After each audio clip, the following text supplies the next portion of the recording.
What does it take to send a human into space for the very first time? In 1961, the United States faced a monumental challenge to catch up in the space race and prove it could send one of its own beyond Earth's atmosphere. Enter Freedom 7, a tiny capsule that carried on a historic suborbital journey. But what really happened inside that spacecraft during those crucial 15 minutes? How did this brief mission forever change the future of space exploration? Join us as we uncover the untold story behind one of NASA's boldest first steps. Freedom 7 was the name of the first American spacecraft to carry a human into space. Launched on May 5, 1961. It was part of NASA's Mercury program, and astronaut Alan Shepard piloted the mission. The spacecraft reached an altitude of 116 miles and traveled 2 miles downrange, staying in flight for just over 15 minutes. Although it was a suborbital flight, Freedom 7 marked a major milestone in the U.S. space race against the Soviet Union. The capsule was small, just big enough for one person, and was launched atop a Redstone rocket. Experienced a few minutes of weightlessness before re-entering Earth's atmosphere and splashing down in the Atlantic Ocean. His successful mission demonstrated that humans could survive space travel and helped pave the way for future orbital flights and lunar missions. The Redstone launch vehicle, developed by the United States in the 1950s, was an instrumental part of early space exploration and ballistic missile technology. Designed by the Army Ballistic Missile Agency under the guidance of Dr. Werner von Braun, the Redstone was named after the Redstone Arsenal in Huntsville, Alabama. It was a short to medium-range missile powered by a liquid fuel engine, using alcohol and liquid oxygen as propellants. The Redstone's significance extends beyond its military origins. It served as the foundation for the Mercury-Redstone rocket, which played a critical role in Project Mercury. On May 5, 1961, astronaut Alan Shepard became the first American in space aboard Freedom 7, propelled by a modified Redstone rocket. This historic suborbital flight lasted 15 minutes and demonstrated the feasibility of human spaceflight, compact and robust. The Redstone had a range of approximately 200 miles and could carry a payload of over 3,500 pounds. Its precise engineering and adaptability paved the way for advancements in rocket design, making it a symbol of progress during the space race era. In addition to its role in space exploration, the Redstone launch vehicle contributed to scientific research and testing, including high-altitude, atmospheric experiments, and the development of payload recovery techniques. Its legacy remains a testament to the ingenuity and ambition of early aerospace pioneers. Alan Shepard, a naval aviator and one of NASA's original Mercury 7 astronauts, etched his name into history on May 5, 1961, by becoming the first American to travel into space.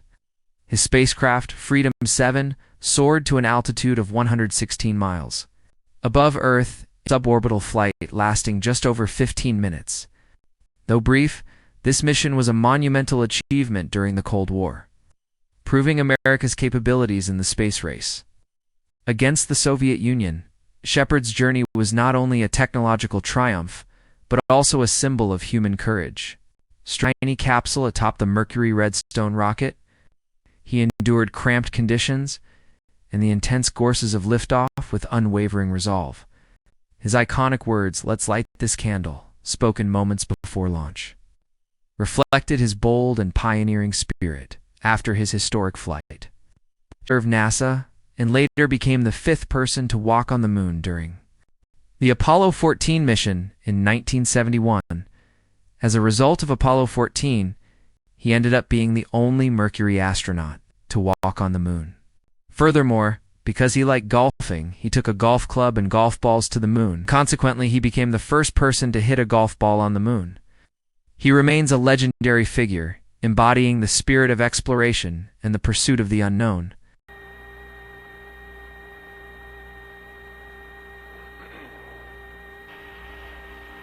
Minus 70 seconds.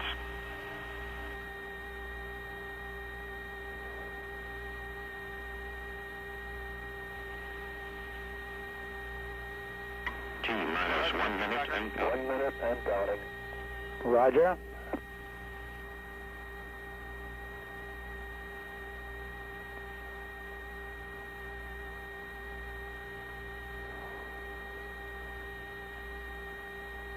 T-minus 45. Roger.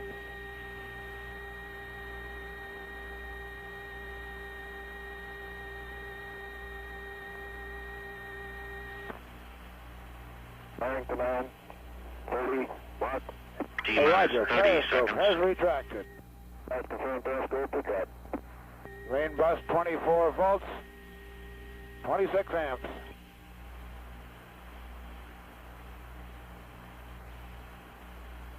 T-minus 15 seconds.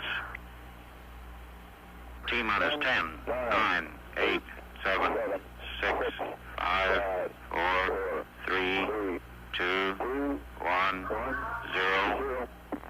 Ignition. Liftoff. Oh, Roger. Lift off and the clock is started. 34 minutes after the hour. Yes, sir. Reading you loud and clear. I tell you.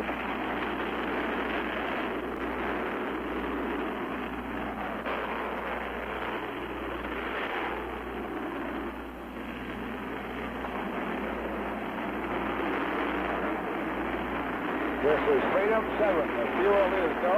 1.2 cabin at 14 psi. Oxygen is go. Battery reports. Go 1.2 G. Cabin 14 pounds per square inch. Oxygen system go. All A-OK.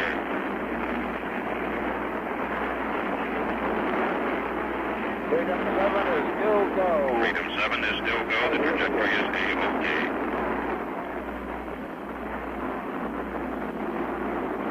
This is 7. Fuel is go. 1.8 G. 8 psi cabin and the oxygen is go. Freedom 7 reports the mission is still A-OK. Full go.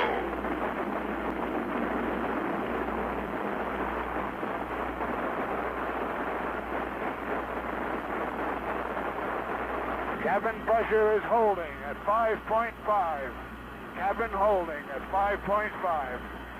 Freedom 7 in voice communication with the Mercury Control Center. Fuel is go. 2.5 G. Reports 3.5 G. Cabin pressure holding Oxygen fine. is go. The main bus is 24. Cabin pressure holding Light 5.5 pounds per battery is square inch. 29. Right, 3 to 5, protector all okay. Okay, it's a lot smoother now. A lot smoother. Roger.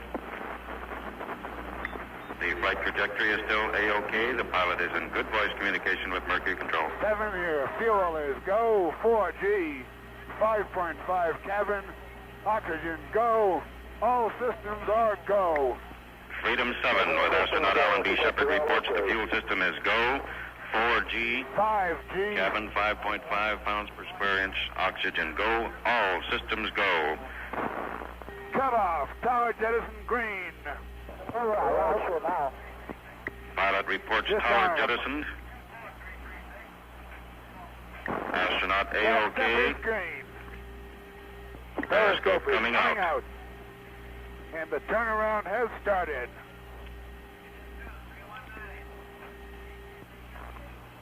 Turnaround started. Assuming orbital attitude. SCS is okay. Control movements. He's going to hand control movements now.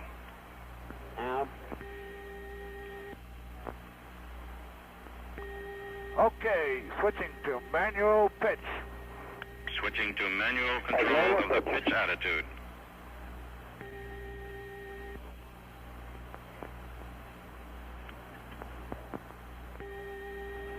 Trajectory looks A-OK. Pitch is okay. Pitch control A-OK. Switching to manual yaw. Switching to manual yaw.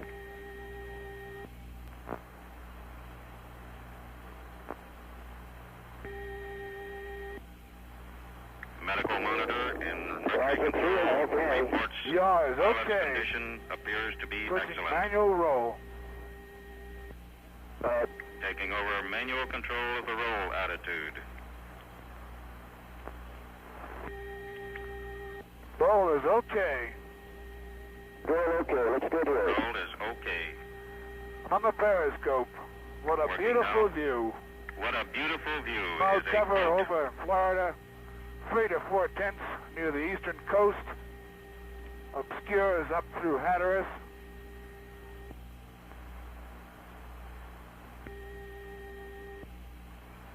We can see Okeechobee.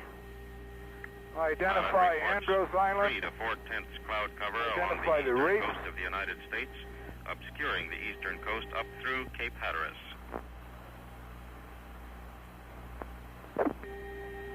Retro, 5, 4, 3, 2, quiet. Start retro sequence. In retro attitude, Pilot hard green. reports assuming retro attitude, initiating retro fire sequence. Control is smooth. Pilot reports mission very smooth. You notice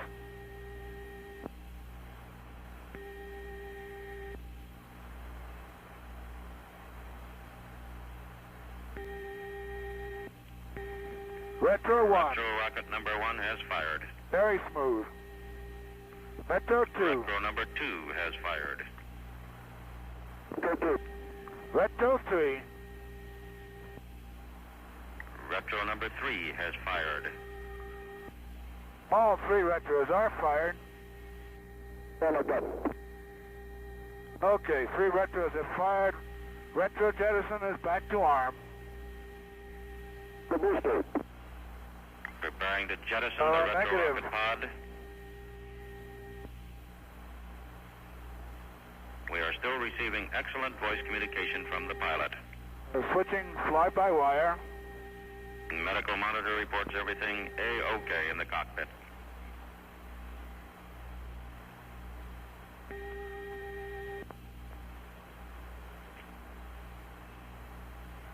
Roll is okay. Retro jettison, confirmed. Roger, do not have a light.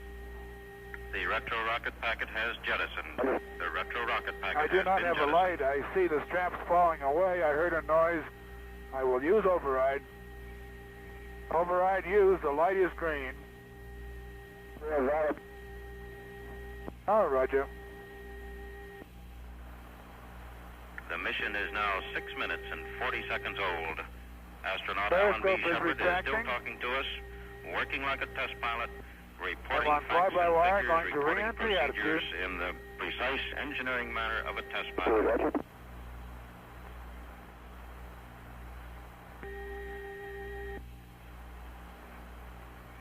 Projector right on the button. Okay, Buster, re-entry attitude. Switching ASCS normal. Beginning to roll into re-entry attitude. ASCS is okay. Automatic control system operating properly.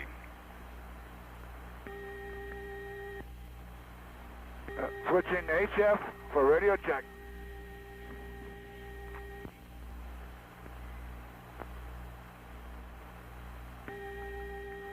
Freedom 7, Capcom, how do you read HF?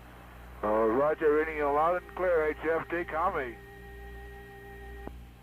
Freedom 7, Capcom, how do you read onset? Reading you loud and clear, HF, Hummy. After The you, Mercury HF. spacecraft is beginning to re-enter the Earth's atmosphere. We have a registration in the control center indicating 0.05 of a G, indicating the beginning of penetration. Okay, this is Freedom 7. G build up. 3, We are still in voice communication with the pilot.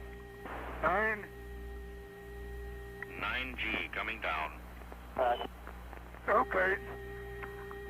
Okay. Is Coming through loud and clear. okay. Okay. Going through peak G now. He is still talking, saying, okay. Okay.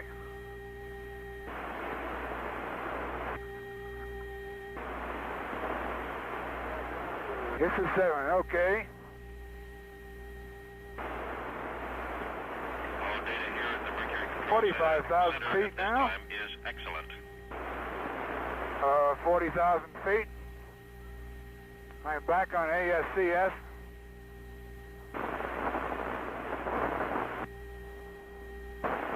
$35,000.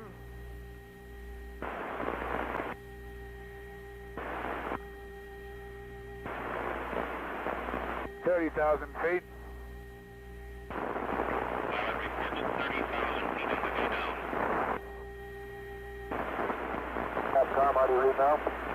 Roger, Deke, reading you loud and clear, Javi. Switched over to GDI. Pilot now talking to us via a link radio link Roger. from Bahama Island, and we're reading him loud and clear. The drogue is green at 21. The periscope is out. Drogue parachute The has drogue deployed. is out. The drogue parachute has deployed. Okay, at drogue deploy, I've got 70% auto, 90% manual. Oxygen is still okay. Pilot reports all systems in the And the snorkel's at about 15,000 feet. Emergency flow rate is on. The medical monitor and the Mercury Standing control by center for reports main. the pilot A-OK all the way. The main parachute Main has on deployed. green. The main parachute Main has chute is deployed. reefed. The Mercury spacecraft Freedom 7 is now Main descending chute on is its green. main parachute. Main chute is coming unreefed and it looks good. As was expected at The about main this time, chute or in is fact, good. rather Rate of we descent is expected reading sooner than about this time. 35 feet per Our second. Communication with Mercury astronaut Alan Shepard is getting a little rough. We did report the deployment of the main parachute. He last Hello, reported his Capcom altitude Freedom is 7. How do you read? 7,000 feet descending.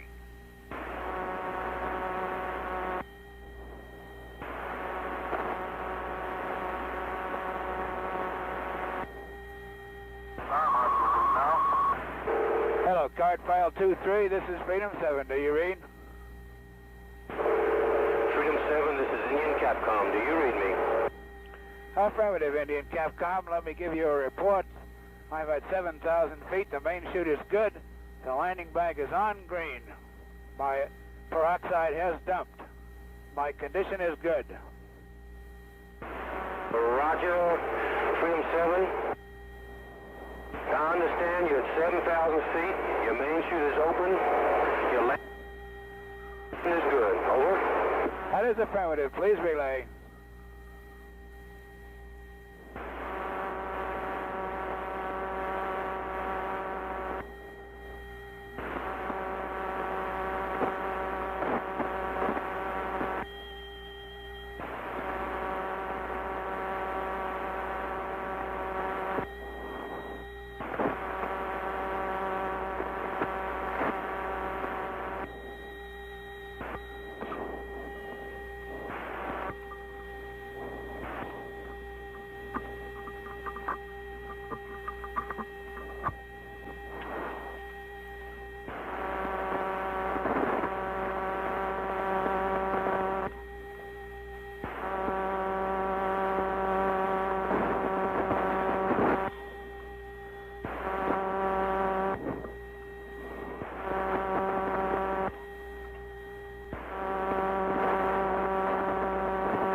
Hello, card file 23. Card file 23. Freedom 7. Over.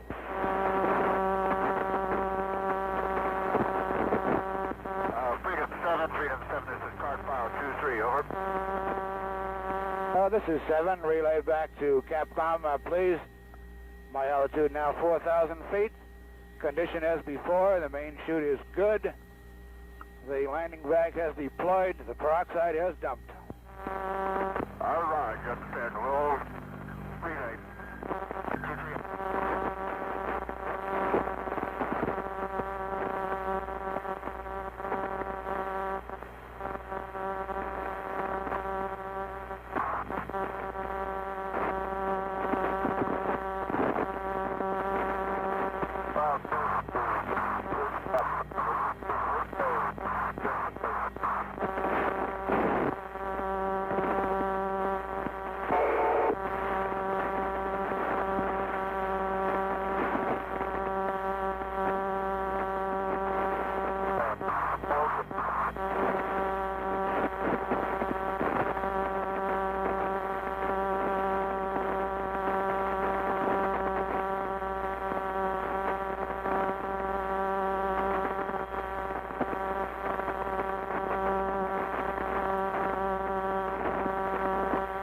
Card file 23, Freedom 7. Go 7, this is 23. I'm about 1,500 feet now. The main chute still looks good. Radio descent is indicating 30 feet per second. Roger.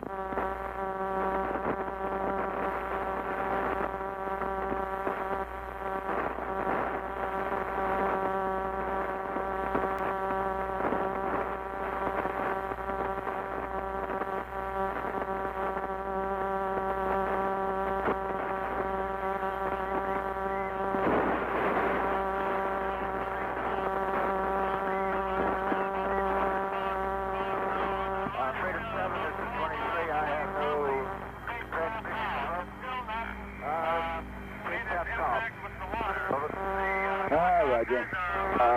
Freedom 7, this is King Capcom, over. Yeah, this is 7, go ahead. Yes, on the transmitted this time, over. The negative, just relaying my condition is still good. I'm getting ready for impact. Roger. Co-pilot George Cox.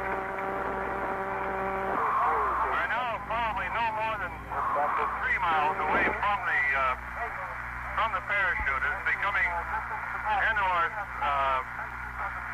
becoming very clear now.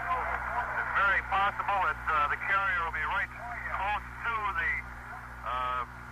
space capsule, the spacecraft, as it's being recovered from the water. We have a relayed report. It'll be only a matter of 2 or 3 more minutes. It's swaying gently in the wind from side to side, first to one side and then the other. It's a good thing there's a naval commander inside, or he might be getting seasick. The lead helicopter is now right at the parachute.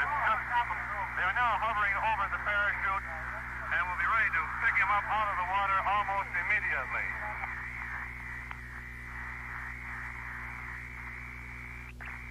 It just hit the water a moment ago.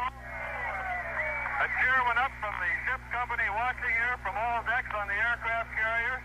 The parachute is now flattened against the water, and from this point we are unable to tell how the capsule is riding in the water.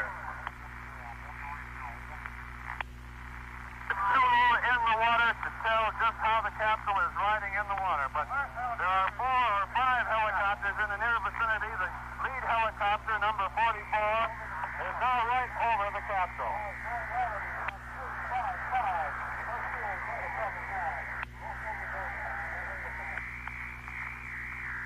The capsule is up out of the water.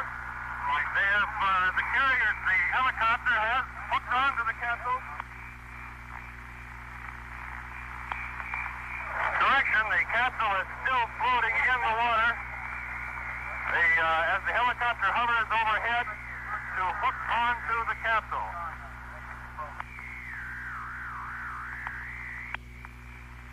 It's still too early to tell whether the astronaut, Alan Shepard, has tried to remove himself through the top escape hatch of the capsule.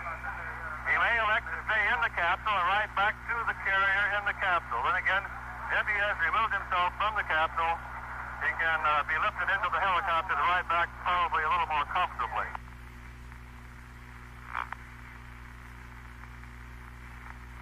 The helicopter is hovering right over the spacecraft, and of course first they must snip off the antenna from the spacecraft's radio, and then it will be a matter of hooking onto the capsule and lifting it up out of the water to return it here to the deck of the carrier Lake Champlain.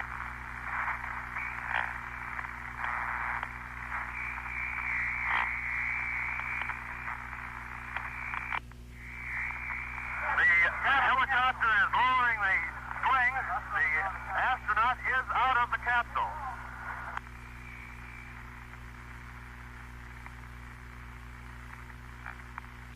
So far, we can't tell whether the astronaut inflated his life raft, but he does appear to have gotten out of the capsule. The helicopter has lowered a swing to pick him up. The swing is down through the capsule. The swing that was lowered from the helicopter is down through the spacecraft. And it's too early to tell exactly what they're going to do. Of course, the first thing will be to try and pick up the astronaut, get him into the helicopter if he has removed himself from it. Then to hook the spacecraft and return it here to the deck. This is Robert Lodge aboard the carrier Lake Champlain. The astronaut, Alan Shepard, has just climbed out of the capsule, and they are now trying to get him up into the helicopter. They're lifting the capsule out of the water. They've already hooked it. We can see it plainly as the helicopter lifts the capsule and is turning around to return here to the deck of the carrier Lake Champlain. We can't be more than 1.5 miles or 2 miles away from them now. Flying overhead are at least 2 of the tracking planes that were out here, as well as 4 or 5 helicopters to convoy the lead helicopter and the spacecraft back to the deck of the carrier Lake Champlain.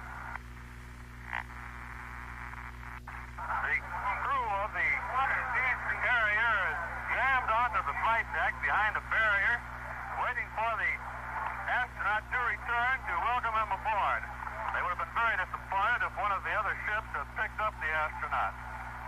The helicopter took off about 25 minutes ago, just a few minutes before launch. It's lead helicopter number 44, though, that will pick up the astronaut, piloted by Marine Corps Lieutenant Wayne Coons of Lyons, Kansas, and co-pilot George Cox of Eustis, Florida. Cox, right at this moment, is probably sitting in the compartment with the astronaut in the helicopter, but he has been instructed not to talk to the astronaut. Answer any questions he may have, they were told, but no one, especially newsmen, will be allowed to ask him any questions until he has been debriefed by doctors. The purpose is to avoid leading questions that may affect Shepard's reaction to his flight in space. The helicopter is approaching the carrier now. Just a matter of only half a mile away. The crew is jammed up on the several decks of the carrier here, waiting for him to arrive, as well as down on the flight deck of the Lake Champlain. Just wanted to suggest you keep talking.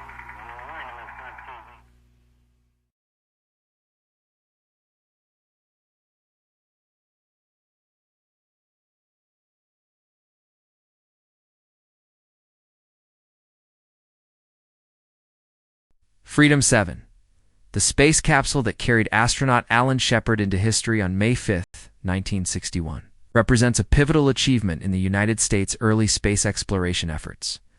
As part of NASA's Mercury program, its primary goal was to demonstrate that manned spaceflight was achievable and safe. The mission set out to test the spacecraft's reliability, evaluate the physiological effects of space travel on the human body, improve the nation's technological capabilities in the growing competition of the space race, accomplishing a suborbital flight. Freedom 7 reached an altitude of 116 miles above and traveled at speeds of over 5,000 miles per hour. The flight lasted a mere 15 minutes. Yet it established the United States as a serious contender in space. Exploration following the Soviet Union's earlier launch of Yuri Gagarin, Shepard's successful return marked the first time an American astronaut reached space, inspiring future missions and cementing Freedom 7 as a symbol of ingenuity and determination.